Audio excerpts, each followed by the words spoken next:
Hello guys, welcome to my channel SS Hanvi. పచ్చిమిర్చి అమ్మడి చూద్దాం. మిక్సీ పట్టుకోవాలి. రాగుల్ని స్ట్రైన్ చేసుకొని పిప్పనేది పట్టి చేయాలి.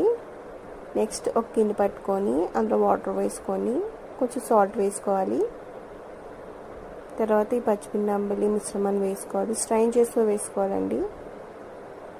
లాస్ట్లో విస్కర్తో కలుపుకోవాలి. విస్కర్తో కలుపుకుంటే మీకు ఉండలు లేకుండా వస్తుంది, ఉండలు పట్టకుండా ఉంటుంది. బాగా కలుపుకోవాలి.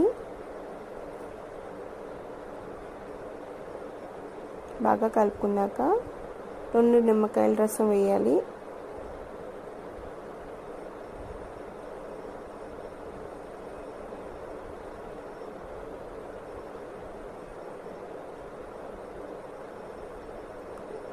వేసుకున్నాక అంతే, సింపుల్ అయిన పచ్చిమిర్చి